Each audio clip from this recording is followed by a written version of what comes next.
Yes, the OG cafe racer. That's the legacy of the Triumph Thruxton. And it went into production way back in 1964. So that's the legacy this motorcycle holds. And during that time, it was more of a racing motorcycle. It was not sold to the general public. Only after a few years, when the demand began, people started modifying the Bonnevilles. That's when Triumph decided to launch the Thruxton. Now, of course, the Thruxton is a high displacement motorcycle, but in India, we do have the TR Series 400cc engine, and that's why we get to experience these motorcycles in a smaller format at a very affordable price. So this right now in the Indian market is the most affordable cafe racer. And in this video, we're going to give you our first ride experience review of the Thruxton 400. So let's get started. Now I have done a detailed walk around of the Thruxton 400 in a separate video, and you will find a link for that video in the I button above. But if you are watching this video directly, just to give you an overview of the Thruxton 400, let me take you through a few things.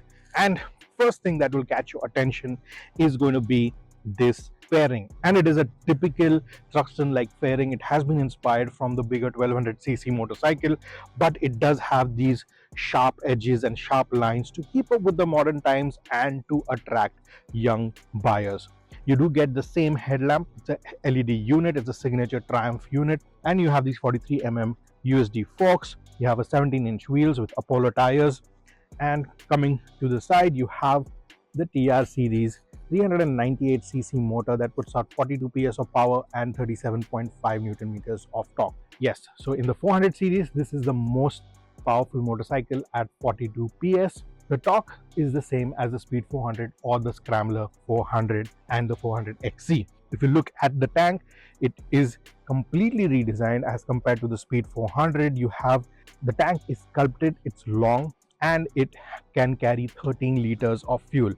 You have this brushed aluminum fuel cap, which again is inspired from the OG Thruxton. The seat has also been redesigned, and you get this nice cowl right here. It matches the body color, and it is very easy to remove. So I've just placed the key here and unlock the seat to show you. So you can take it off like this, and you have these two screws that you can remove, and then the cowl does come off. If you're riding solo, you can place this again and you can go riding solo. Now, if you're lucky enough to ride with a pillion, the pillion also gets this grab handle, which is easy to grab onto and hold on to the motorcycle. You get a new tail lamp unit right here, and some might like it, some might not like it, but in my opinion, it does complete the look of the motorcycle. You also have these LED turn indicators, and here you have the number plate with the number plate illumination. At the rear, you get a 17-inch wheel. Again, this is a 150 by 60 section tire, and again, this is an Apollo. And in typical Triumph fashion, you get this upswept exhaust, and let's take a look what that sounds like.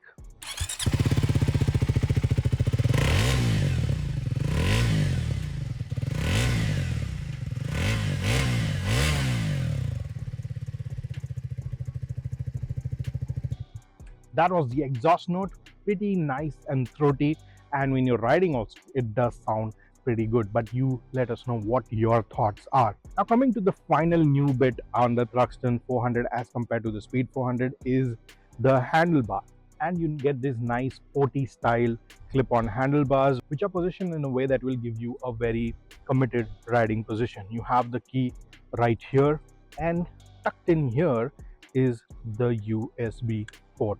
So if you want to charge your devices, this is where you'll have to plug them in. The instrument console, nothing new here, is the same as the Speed 400, the Scrambler and the Scrambler XC.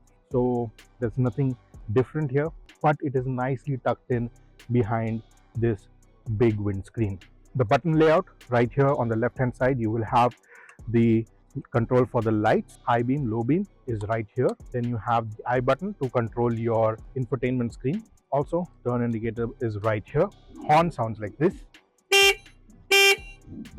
And on the right hand side, you have the engine grill, ignition, and the starter. You also get a hazard lamp function. So overall, it is a pretty well equipped motorcycle. You do get switchable ABS, switchable traction control, so that can be put off when you do not need it. And finally, to complete the cafe racer aesthetics, you get bar and mirrors. You get them on the Speed 400 too, but they really look nice with the cafe racer design setup. And the view in these mirrors, it's quite decent. It takes some getting used to, but once you are used to it, you will be able to see everything clearly and you will be able to adjust them according to your need. Now let's get to the ergonomics of the motorcycle. The seat height is 795 mm, ground clearance is 158 mm. My height for reference is 5'9", and very easy for me to swing a leg on the motorcycle, and both my feet are flat on the ground, touching the ground very comfortably. So maneuvering the motorcycle in traffic, maneuvering it in the parking spot is going to be very easy. Now in terms of the riding position, the foot pegs are rear set, so you get a very committed riding position. Also, if you want to do higher speeds, you can tuck in easily and go under this fly screen. Overall, in terms of ergonomic, the riding position is committed. If you are riding in traffic, you're going to get a chance to stretch your back, but otherwise it's going to be quite a leaning in position. So if that's something that you're not comfortable with, I would suggest you either look at the Scrambler or the Speed 400.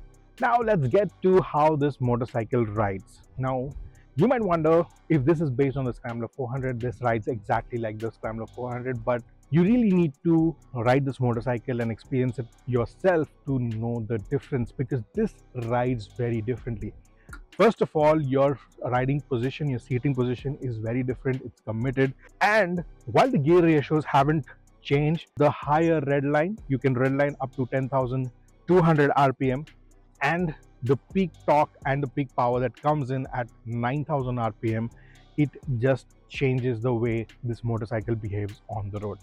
Now, firstly, given the looks, it attracts a lot of attention.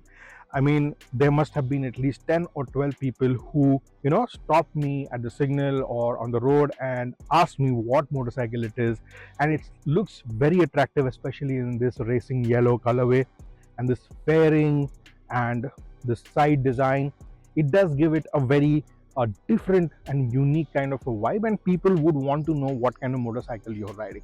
In terms of the spec sheet, this has the same 398cc engine as the Speed 400, the Speed T4 or the Scrambler, but the state of tune is different here, and like I said, it produces 42 PS of power, 37.5 Newton meters of torque. Now the 42 PS comes in at 9,000 RPM and its red line is 10,200, so you have some area there to play with it. The power delivery is pretty linear, and if you're riding this motorcycle in the city, it's going to be a very relaxed ride. You don't have to do a lot of gear changes. It's pretty tractable. In terms of its riding comfort, yes, there is a difference because you are leaning in, but when you're going on the highway doing those high speeds, you are definitely going to have fun on this. Now, while this can do 161 kilometers per hour, that's its top speed, and that's up from 148 that the Speed 400 can do. But in terms of its weight, it's a very light motorcycle. So if you want to be someone heavier like me to ride at those speeds, because it does kind of lose out on this ability if you go over 130 140 kmph, and 130 is very comfortable. You can be doing that at about 6,000 7,000 RPM. You can cruise along very easily with minimal vibrations. Yes, the vibrations are there after 6,500 RPM, and you will feel them on the foot pegs and on the tank as well, but keep it under 6,500, play between 4,000 and 6,000 RPM. This motorcycle is very smooth, and you will stay in that rev band if you're riding in the city, and most of your ride is going to be very comfortable. Also, when you getting to the triple digit speed is very easy. This motorcycle can do a 0 to 100 in under 7 seconds, so it is a quick motorcycle, and it's quicker than the Speed 400. So yes, performance is what you're looking for. Definitely choose this over the Speed or the Scrambler. In terms of the suspension, I really like how the suspension has been set up. Most of my ride was in the city, and the roads were kind of a mixed bag.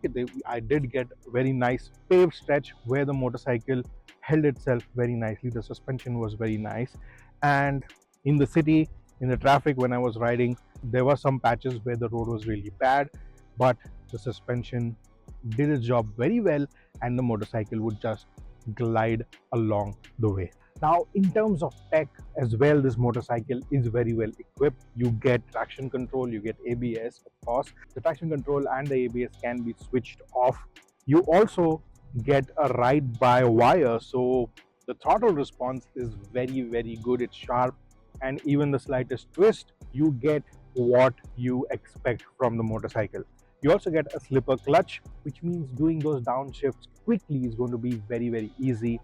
And even when you're riding in traffic, you don't have to use the clutch every time. Now, in terms of the braking as well, at the front you get disc brakes with 4-piston calipers and you get centered brake pads. At the rear also you have disc brakes, and the braking is more than adequate. You have a very nice initial bite, and it has the stopping power it needs to match the performance that it carries. Because this is a very fast motorcycle, you can get to triple digit speeds very quickly, and that's the reason you need those reassuring brake pads. For some of the missing features, you don't get adjustable clutch levers right here. The bar end mirrors, they are adequate. They take some getting used to, and not everyone would be a fan of those bar end mirrors, but there is also no option to have the traditional mirror, so you have to live with it if you are buying this motorcycle. In terms of this rear cowl, it would have been better if there was some kind of a mechanism where you could remove this on the fly, put it in your backpack and take it away, and you do not need a screwdriver to take it off. Otherwise, it aesthetically it does look really nice, and it adds to the design and the wow appeal of the motorcycle. Other than that, I don't see any flaw in this motorcycle. Now, if you're wondering about fuel efficiency figures, we did not get to test that out in the real world because we are doing mostly a lot of testing. But given the experience of the 400s that we have ridden before and the power and performance of this motorcycle, you should be able to get 25 to 30 kmpl easily on this motorcycle. In terms of colors, you do see these two nice and bright colors right here. This one is a racing yellow and it gets silver and black accents. You also get a red with silver and black accents. There is a white with blue and gray accents and a black with red and silver accents. So those are the 4 colors that you can pick from. Let us know which one is your favorite. Now the price is 2,74,000 ex showroom. It is approximately 25,000 more expensive than the Speed 400, but that gives you a lot of wow factor. It also gives you better performance, and it gives you a very unique looking motorcycle that's going to grab a lot of attention. So if you are interested in a cafe racer style motorcycle and do not want to spend a lot on something like a Royal Enfield Continental GT, this is a new option for you. Of course, you would not get the twin, the 650 twin there, but you would get a single cylinder 400cc engine, which is pretty capable. And with that price, I think Triumph has hit the sweet spot. Let us know what do you think of the motorcycle overall. If you like the design, if you like what it can do, if you like this video, hit the like button, subscribe to Motoroids if you haven't already, press the bell icon so that you get notified whenever we upload our next video. This is Vipul signing off. I will see you in the next one. Until then, rev hard, rev free, and ride safe.